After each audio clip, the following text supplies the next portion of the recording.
দিল্লির কিছু কনসার্ন আছে বাংলাদেশের কাছে এবং এই কনসার্নগুলো তারা এই সরকারের যারা প্রধান আছেন তাদের কাছে তারা কনভে করেছেন দিল্লির। এই ভিজিটের মধ্য দিয়ে আমি দুইটা মেসেজ পাচ্ছি আর কি। আজকে যারা ডেলিগেশনে এসছেন, ডেলিগেশনে দেখলাম তিনটা পার্টিকুলার ডিপার্টমেন্ট থেকে লোক আসছে। একটা হচ্ছে পলিটিক্যাল ইউনিট থেকে আসছে, স্টেট ডিপার্টমেন্ট, পররাষ্ট্র মন্ত্রণালয় যেটাকে বলছি, মিস্টার লুর কথা আপনি পার্টিকুলারলি বলেছেন। তিনি হচ্ছে সেন্ট্রাল এবং সাউথ এশিয়ান ব্যুরোর দায়িত্বে এই দেশগুলোর। দ্বিতীয়ত আসছে হচ্ছে আপনার কমার্স ডিপার্টমেন্ট থেকে আসছে, বাণিজ্য, ট্রেড, এই বিষয়গুলো দেখার জন্য। থার্ড আছে হচ্ছে ট্রেজারি হচ্ছে অর্থ মন্ত্রণালয় এবং সামগ্রিক বিষয় আর কি। মানে আজকের এই ভিজিট বুঝবার জন্য হচ্ছে আগে বাংলাদেশ এবং আমেরিকার রিলেশনশিপের গোড়াটা বুঝতে হবে। গত বছর সম্ভবত জুলাই অগাস্টের দিকে আপনার আমাদের যে ডিফেন্স কলেজ আছে, ন্যাশনাল ডিফেন্স কলেজ, সেখানে সদ্য বিদায়ী মার্কিন রাষ্ট্রদূত যিনি ছিলেন পিটার হস, উনি একটা ডেলিভারি দেন ওখানকার। এবং যে দেখেছেন আপনারা বিভিন্ন দেশের মেহমানরা ওখানে আসে, ওখানে উনি বাংলাদেশ এবং আমেরিকার সম্পর্কটাকে খুব মানে ব্রিলিয়ান্টলি তুলে ধরেছেন যে আসলে তারা কীভাবে বাংলাদেশকে দেখে, মানে স্টেট ডিপার্টমেন্টের চোখ থেকে বাংলাদেশকে তারা কীভাবে দেখে। তারা দেখে হচ্ছে ইন্ডো প্যাসিফিক রিলেশনশিপের মধ্য দিয়ে। এবং গত 3 বছর হয়ে গেল যে ইন্ডো প্যাসিফিক যে রিলেশনশিপ, যে পলিসি গাইডলাইনটা তারা করেছে, তাদের ইন্ডো প্যাসিফিক আইডিয়াটা অনেক দিন থেকে চলছে, 40 বছরের পুরাতন হয়ে গেছে। কিন্তু এটাকে রিভাইজ করে করে তারা চায়নার সাথে রিলেশনশিপটা ব্যালেন্স করতে গেলে ভারত প্রশান্ত মহাসাগরীয় অঞ্চলে তারা এটাকে কিভাবে ব্যালেন্স করবে, এটা তারা অনেকটা সলিড জায়গাতে নিয়ে আসছে এখন। তো সেই ইন্ডো প্যাসিফিক পলিসির জায়গাতে বাংলাদেশকে তারা দেখছে 5টা এঙ্গেজমেন্টের জায়গা থেকে। প্রথমটা হচ্ছে যে তারা বাংলাদেশকে একটা ডেমোক্রেসি আছে, এখানে গণতন্ত্র আছে, মানবাধিকার আছে, আইনের শাসন আছে, সুশাসন আছে, এই যে উদার মনা যে মানে চরিত্রগুলো রাষ্ট্রের, যেগুলো পশ্চিমা বিশ্ব নিজেরা চর্চা করে এবং সারা পৃথিবী তারা দেখতে চায়, এই রকম একটা রাষ্ট্র কাঠামো তারা দেখতে চায়, নাম্বার 1। নাম্বার 2 হচ্ছে তারা একটা স্টেবল ইকোনমি দেখতে চায়, যেটা হচ্ছে মুক্ত বাজার অর্থনীতি, যেখানে অর্থনীতির যে ন্যূনতম স্বচ্ছতা, প্রাতিষ্ঠানিক স্বাধীনতা, বাংলাদেশ ব্যাংকের স্বাধীনতা, রাজস্ব তুলবার ক্ষেত্রের যে স্বাধীনতা, বিনিয়োগ করবার যে পরিবেশ তৈরি হওয়া দরকার ইনভেস্টমেন্টের জন্য, যে লাল ফিতার দৌরাত্ম্য আছে এগুলো যেন কমে যায়, এরকম একটা সুস্থ অর্থনৈতিক প্রতিযোগিতা আছে, তেমন একটা অর্থনীতি এখানে দেখতে চায়। তৃতীয়ত তারা দেখতে চায় যে পরিবেশ একটা খুবই জরুরি বিষয় বাংলাদেশের জন্য।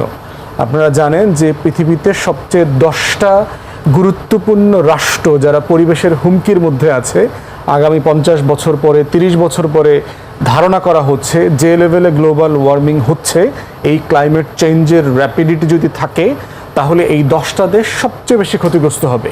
তার ভিতরে বাংলাদেশ দ্বিতীয় অথবা তৃতীয়, কোনো কোনো বছর তারা পঞ্চমে চলে যায়।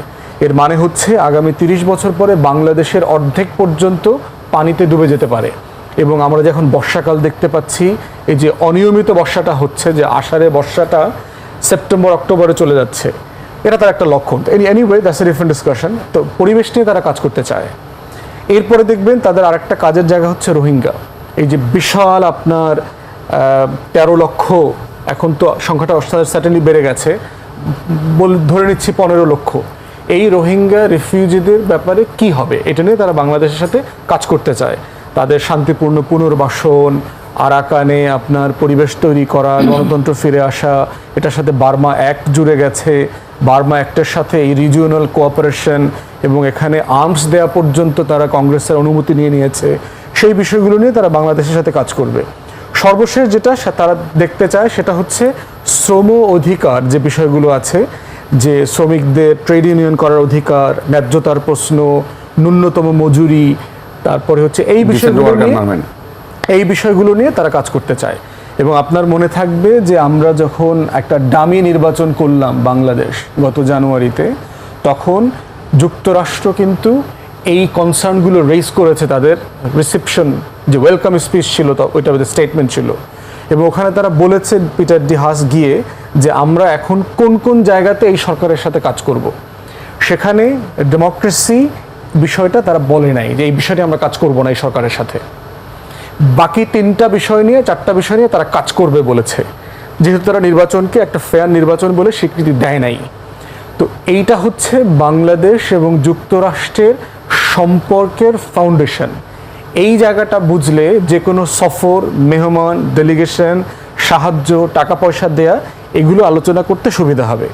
আপনারা দেখেছেন ইতিমধ্যে যে এর আগেও কিন্তু গত যে রেজিম ছিল, পলাতক রেজিম, তাদেরকে কিন্তু জলবায়ু বিষয়ে ফান্ডিং আমেরিকা দিয়েছে, তাদেরকেও কিন্তু আপনার রোহিঙ্গা বিষয়ক ফান্ডিং দিয়েছে, কারণ যেহেতু তারা সেই বিষয়ে কাজ করবে বলে তারা সিদ্ধান্ত ছিল।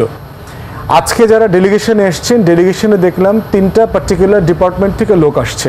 একটা হচ্ছে পলিটিক্যাল ইউনিট থেকে আসছে, স্টেট ডিপার্টমেন্ট, পররাষ্ট্র মন্ত্রণালয় যেটাকে বলছি, মিস্টার লুর কথা আপনি পার্টিকুলারলি বলেছেন।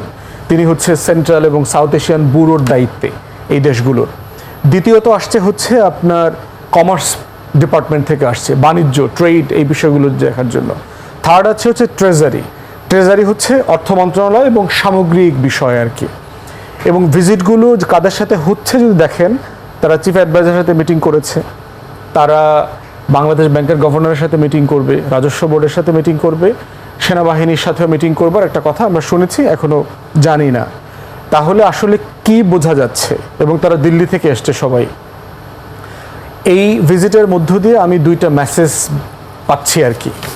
প্রথম কথা হচ্ছে যে তারা এই সরকারকে সমর্থন করছে এবং দিল্লিকে তারা পরিষ্কার করে বার্তা দিয়েছে যে যা হওয়ার হয়ে গেছে, তোমরা এই সরকারের সাথে কাজ করো।